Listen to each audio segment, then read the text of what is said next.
Hello friends, and welcome back to Story Time with Mrs. Garcia. Today I'm going to read a story to you called The Beeman.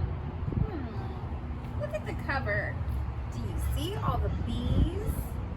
I wonder what this story is going to be about. Can you guess? I wonder if you're right. You could be. This story is written by Lori Krebs and Valerie Sis. They are the authors, and the authors are the ones that write the words. Let's hear our story and see what happens. Oh, it starts off with a poem. This poem is called Bees.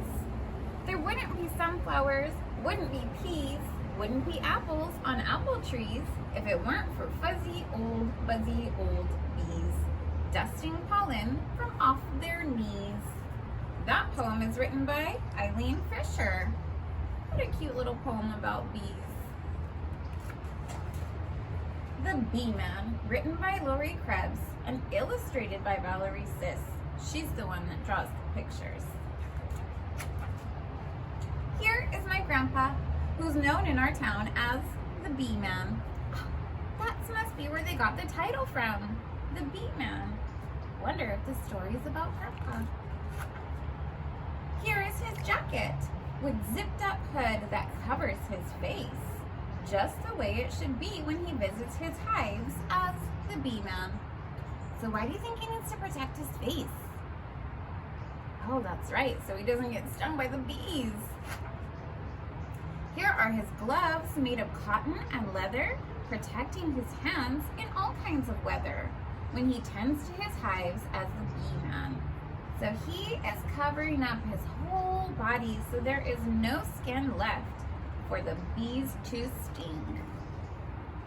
Here is the beehive where all the bees sleep, tucked into boxes called a shallow or a deep, and then placed on a stand by the Beeman. So all those little houses are full of bees, and he puts all the hives in there so they can make their honey. Here is the smoker that calms down the bees, and a hive tool that opens the beehive with ease for a much closer look by the Beeman. So first he sprays them with smoke, and it makes the bees calm down. So when he opens it up, they don't buzz out and go crazy. And he has a tool to open it called a hive tool. Here is the queen bee who does her job well and lays tiny little eggs in a six-sided cell. She's the heart of the hive, says the Beeman. So the queen bee lays all the eggs. Here are the drone bees. Oh my goodness, look how many there are, with bulging eyes and a large appetite supporting their size. They mate with the queen bee as the Beeman. That's a lot of bees. And they're all eating. What are they eating? That's right. Honey.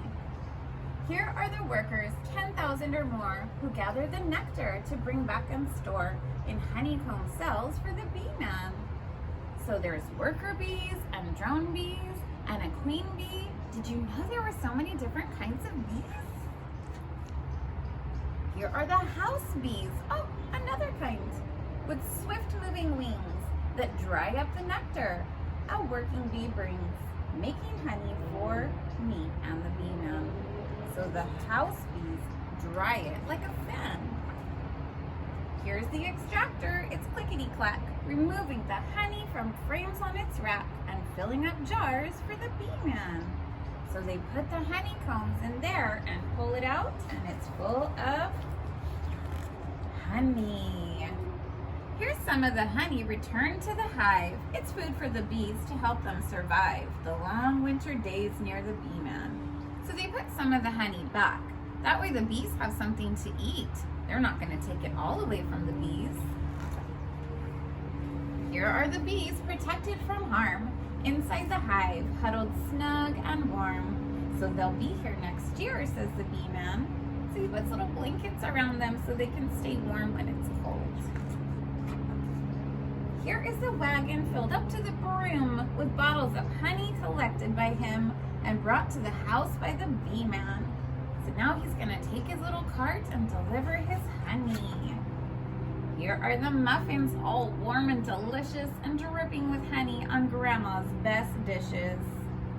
Ooh, warm muffins with honey. Sounds so good. I'm glad my grandpa's the Beeman, he says. What a fun job. And here's all the different kinds of bees.